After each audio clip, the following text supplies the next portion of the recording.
आता आपल्या आवडत्या मालिकेचे संपूर्ण भाग मालिका प्रसारित झाल्यानंतर लगेचच पाहू शकता पूर्णपणे मोफत फक्त सन नेक्स्ट वर।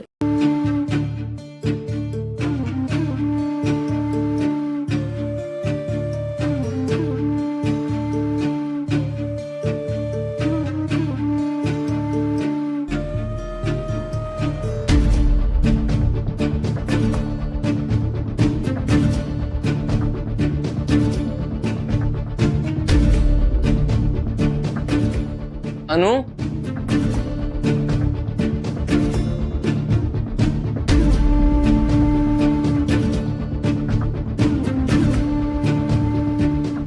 अनु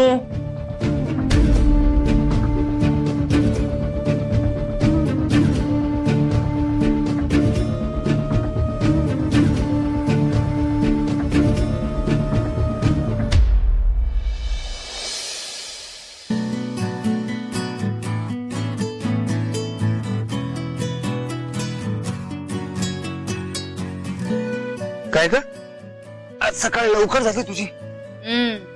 आधी सकाळ रोज लवकर होते, आपली सकाळ लवकर होत नाही। आणि तसे डॉक्टरनी मला सांगितलंय ना, रोज सकाळी लवकर उठल्याने पॉझिटिव्हिटी वाढते आणि त्याचीच तर मला आता जास्त गरज आहे। म्हणून मी ठरवलं रोज सकाळी लवकर उठायचं। हो पण जास्त त्रास करून घेऊ नको, कारण झोप पण महत्वाची आहे। अरे म्हणूनच तर लवकर उठायची सवय लावते ना, म्हणजे रात्री लवकर झोपेन मी। आधी आपलं बाळ आपल्या आयुष्यात येणार आहे आता।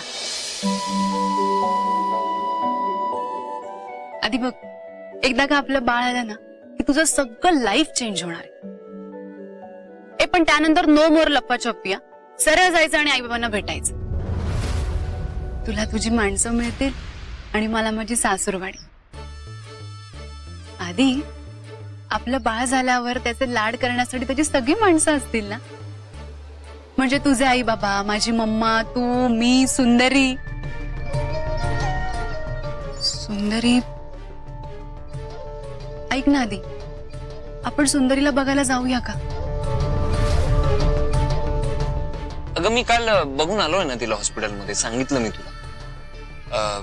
मग आता तुला जायची काय गरज आहे? अरे तिच्यासाठी काहीतरी घेऊन जाते ना खायला, तिने जरा हेल्दी खाल्लं ना की बरं वाटेल तिला। आधी अरे ती माझं आणि मम्माचं किती करते, आता तिच्यावर वेळ आली तर आपण नको का तिला मदत करायला? पण मी काय म्हणतोय, आपण एक काम करूया, तू ती बरी झाली ना की मग भेटायला जा। आता आपण पुष्पाताईंना पाठवूया ना टिफिन घेऊन। नाही नाही नको, मला जायचं, मीच जाणार प्लीज। हे बघ, मला कळतंय तुला काय म्हणायचंय, पण तू जरा पोटातल्या बाळाचा विचार कर। हे बघ, सुंदरी जर परत आजारी पडली किंवा तिला काही झालं तर परत तुला प्रॉब्लेम होणार, सगळी कामं खोळंबतील। त्यापेक्षा मी काय म्हणतोय, तू रिप्लेसमेंट शोध ना तिच्यासाठी। रिप्लेसमेंट आणि सुंदरीची इम्पॉसिबल, जगात शोधून सापडणार नाहीये तिच्यासारखी। काय बोलतोस तू आधी? बरं चल, ऊन वाढते, मी जाते आत।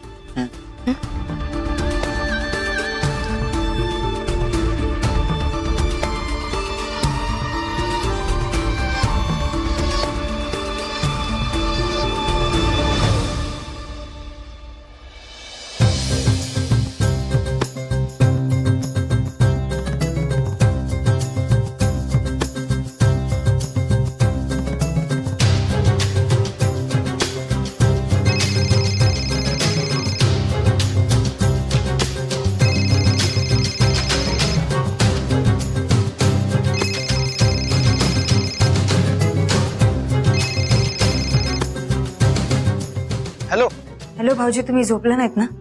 नाही ग, मी उठलोय, म्हणजे आवरलंय, घरातून बाहेर पडतोय जस्ट। बोल ना, काय झालं? एवढ्या सकाळी सकाळी फोन केलायस, सगळं ठीक आहे ना? भाई समजा ठीक आहे, पण तुमचा दिवस ठरायच्या आधी तुम्हाला फोन करावा म्हणा। आज दुपारी घरी या जेवायला। का? तुम्हाला बहिणीच्या हातचं जेवायला आवडतं ना? एरवी तर कधी विचारत नाही, आज काय विचारताय? अगं नाही नाही, तू एवढ्या सकाळी सकाळी फोन केलायस ना, म्हणून विचारलं काही विशेष आहे का म्हणून। भाई विशेषच आहे, आज पौर्णिमा आहे ना, आमच्या गावाकडची प्रथा आहे, आजच्या दिवशी बहीण भावाला जीव घालते। दुपारी जेवायला या. मी वाट बघते. हो हो येईन. बाय.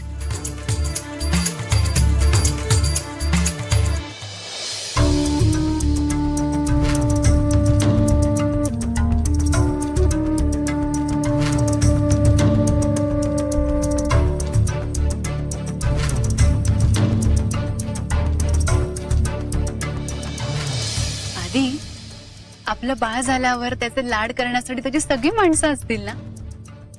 म्हणजे तुझे आई बाबा, माझी मम्मा, तू, मी, सुंदरी.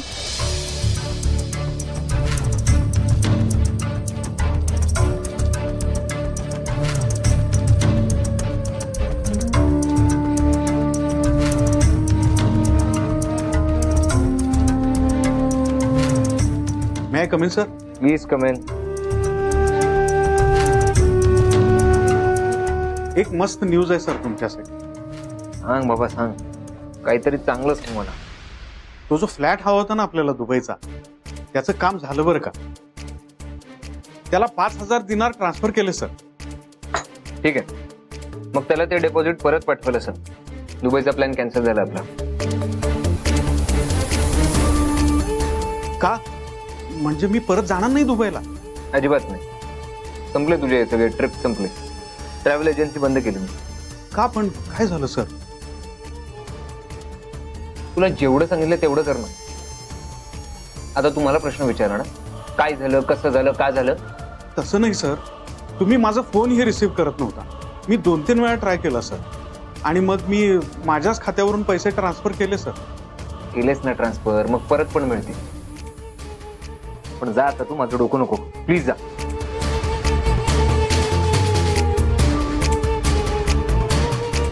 काय वेडा माणूस आहे हा. घटकेत एक बोलेल, घटकेत दुसरंच बोलेल. कशाला पाठवलं एवढं मला 2-3 वेळा दुबईला? मग या मूर्ख माणसामुळे आधी मोबाईल गेला माझा, आता 50,000 रुपये पण गेले. ठीक आहे, ते मी मिळवेनच कसे पण.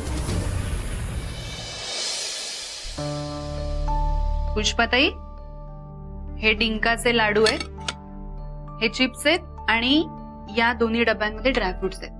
हे सगळे हेल्दी पदार्थ खाल्ले ना की कलेक्टर बाईला बरं वाटेल. तिला म्हणून मधल्या वेळेत भूक लागली ना की हे सगळं खात जा. आणि तिला सांगा माझे फोन उचल म्हणून. अहो त्यांना पण वाटत असेल तुम्ही ऑफिसला बोलवणार म्हणून उचलला नस. नाही हा, कलेक्टर बाई तशी नाहीये, मला माहितीये. पण का फोन उचलत नाहीये कळत नाहीये मला. बरं पुष्पाताई, तिने जर ऑफिसचा विषय काढला तर तिला सरळ सांगा, जोपर्यंत तू पूर्ण बरी होत नाहीस ना तोपर्यंत तुला ऑफिसमध्ये अजिबात एंट्री नाहीये. चला, झालंय ना सगळं भरून? होय. तुम्ही तर पिशवीत भरा डबे. ए मम्मा, मला असं वाटतंय आपल्याच घरातल्या व्यक्तीसाठी मी सगळं पॅक करते. मामा, जायचंय सुंदरीला भेटायला? पुष्पाताई, तुमच्यासोबत मम्मालाही घेऊन जा सुंदरीच्या घरी. नीट घेऊन जा. घे, नीट भरा.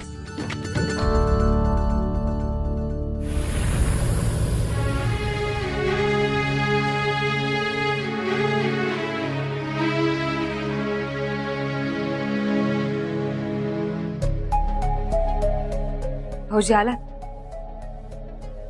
या. हो.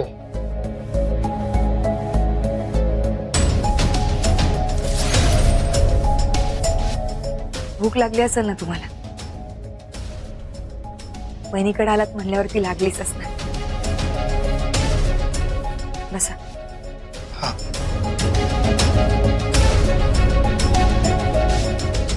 वहिनी, आज कसला सण आहे?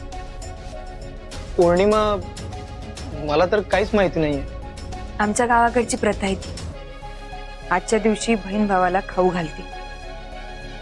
अच्छा, पण हे रांगोळी, हे ताट वगैरे म्हणजे? तुम्हाला सांगितलं ना, सण आहे तो. करा सुरू. घ्या. तुझ्या हातचं जेवण ताट झाकलं जरी असलं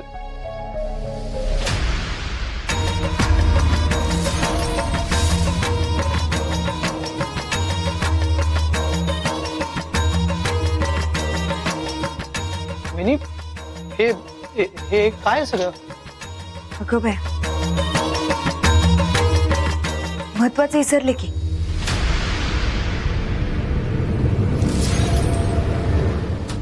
वहिनी, काय वेडेपणा लावलायसा? अहो भाऊजी, हात सोडा की. हेच तर समजात महत्वाचं सौभाग्याचं लिहिण आहे. सुंदरी, काय झालंय तुला? काय नाटकं करतेस तू? नाटक. आणि मी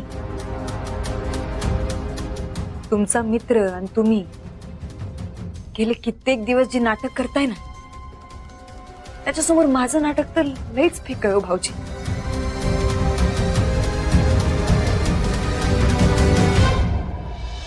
त्यांनी म्हणजे तुमच्या मित्राने लग्न झाल्या झाल्या पहिल्या रात्रीच मला सांगितलं होतं, मी तुला बायकोचा अधिकार देऊ शकत नाही.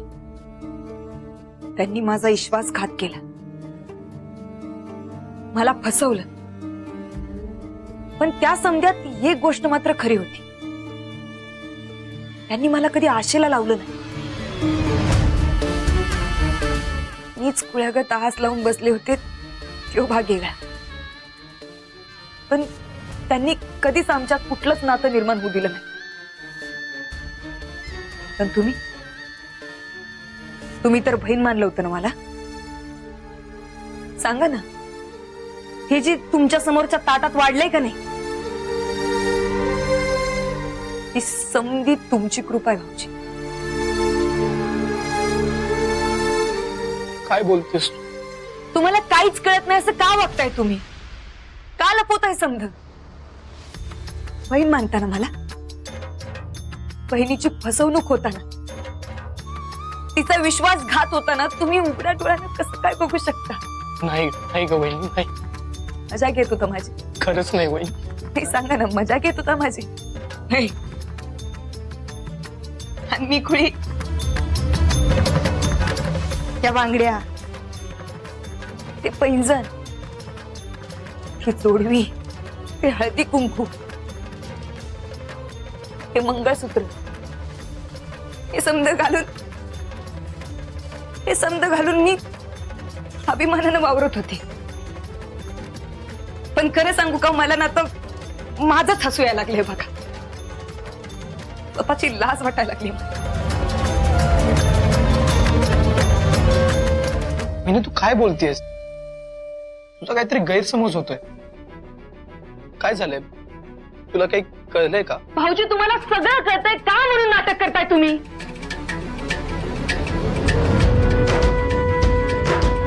कुठलं नातं आहे आपलं? हवा बहिणीचं नातं. हवाचं कर्तव्य काय असतं? बहिणीच्या सौभाग्याचं रक्षण करणं, बहिणीच्या सौभाग्याला जपणं. नाही, तुम्ही ते केलं नाही. भाऊजी, तुम्हाला खरं सांगू, मला ना असं वाटायचं की आज ना उद्या आदित्य मला बायको म्हणून स्वीकारतील, ही एक आशा होती मला. त्याच्यासाठी लय महत्वाच्या गोष्टी होत्या. पण त्याच्यात समजात महत्वाची गोष्ट काय होती माहिती तुम्हाला? आपल्या दोघांचं नातं. मला असं वाटायचं की तुम्ही त्यांचे एकदम जवळचे मित्र आहात. तुमच्यावर लय विश्वास होता माझा. पण तो समजा विश्वास तुम्ही घालवलाय भाऊजी. ते जे ताटात वाढून ठेवले ना, त्याचं काय करायचं ते आता तुम्हीच ठरवा. मी खेड्यातली मुलगी म्हणून त्यांनी मला फसवलं. पण भाऊजी, तुम्ही तरी दुसरं काय केलं? तुम्ही तुमच्या मित्राचं नातं जपलं. अगं नाही, नाही ग वहिनी. पण या नादात तुम्ही बहिणीचं नातं विसरून गेले. असं नको म्हणूस प्लीज. अरे भाऊजी, असंच केलं तुम्ही.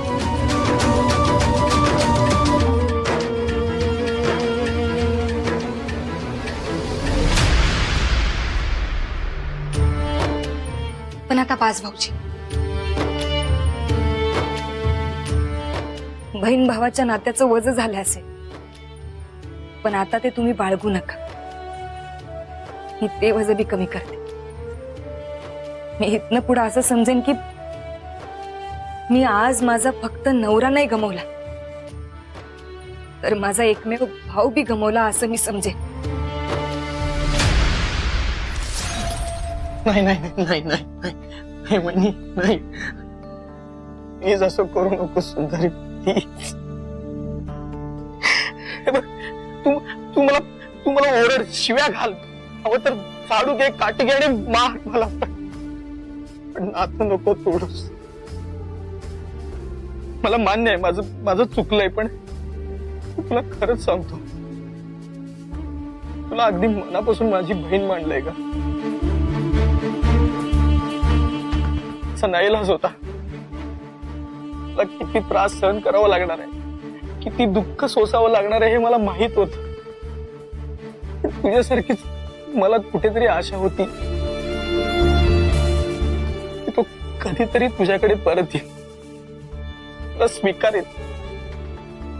अगं मी तिला सांगायचो की सुंदरीच तुझी बायको आहे, हे सगळं माहित असून सुद्धा, पण त्यानं माझं ऐकलं नाही. तरी काय करणार होतो? मला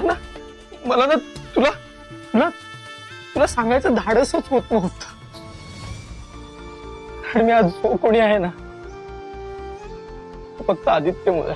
माझं घर, माझी कंपनी, माझी लाईफस्टाईल फक्त त्याच्यामुळे शक्य झालं. त्याचा विश्वासघात करणं मला जड जात होतं, म्हणून प्रत्येक वेळी मला त्याला मदत करावी लागली. आता परवा भांडलो मी त्याच्याशी. इनफॅक्ट मी हे सगळं तुला सांगणार होतो, पण नाही सांगू शकलो यार. सुंदरी, मी आता त्या आदित्यला कसलीच मदत करणार नाहीये. त्याला काय करायचं ते करू दे. आता हा तुझा भाऊ कायम तुझ्या सोबत राहणार आहे. तू आता एकटी नाहीयेस, हा भाऊ तुझ्या सोबत आहे. सुंदरी, प्लीज माफ कर ग मला. प्लीज एकदा म्हण तू मला माफ केलंस. प्लीज माफ कर मला, प्लीज. मी हवं तर तुझ्या पाया पड. वहिनी, प्लीज म्हण ग एकदा मी माफ केलंय म्हणून. मला माहिती ही खूप मोठी गोष्ट आहे, पण स्टील मी बघितलंय तुझं मन खूप मोठं आहे. प्लीज. नाही भाऊजी, मी आजवर माझा लय गैरफायदा घेतलाय. कसं विसरू शकते मी? सांगा ना, कसं विसरू शकते मी?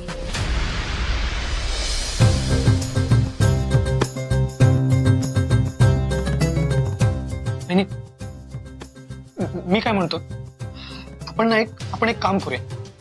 आपण हे सगळं आहे ना आदित्यच्या भाऊजींना, म्हणजे महादेव नानांना सांगून टाकूया. नाही, हे परत जुळावं म्हणून म्हणत नाहीये मी. तू एकटीच का सहन करतेस हे?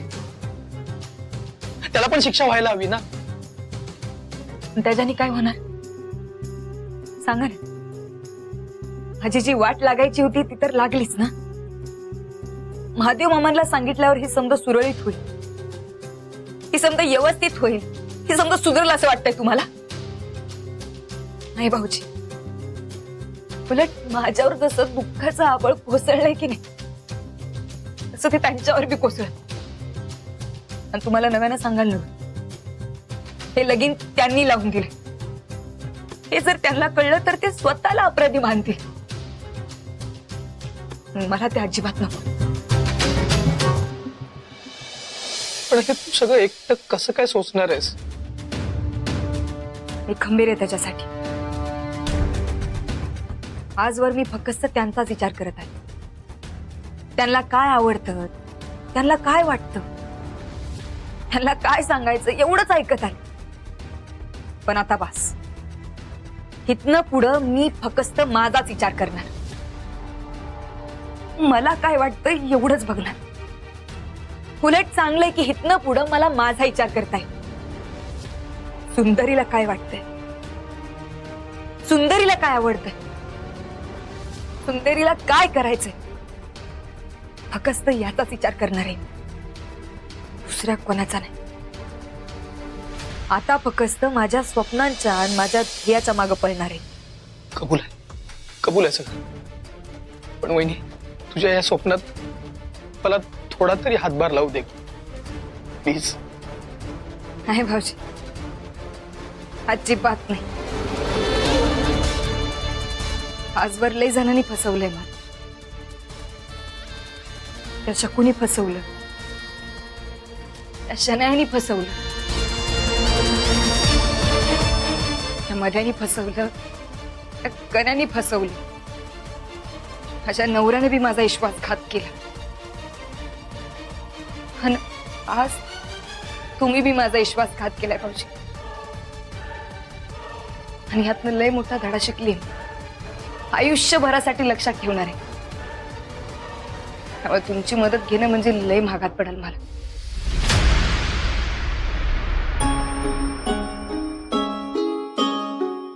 ठीक आहे वहिनी, ह्यात मी तुला नाही दोष देणार, कारण मी अपराधी आहे तुझा. तुला काही स्पष्टीकरणही देणार नाही. का केलं, कसं केलं हेही सांगणार नाही. तुला खरं सांगतो, अगदी आई शपथ सांगतो वहिनी, तुला अंधारात ठेवणं, तुला फसवणं हा माझा हेतू नव्हता ग. आता हे बोलून काही उपयोग नाही.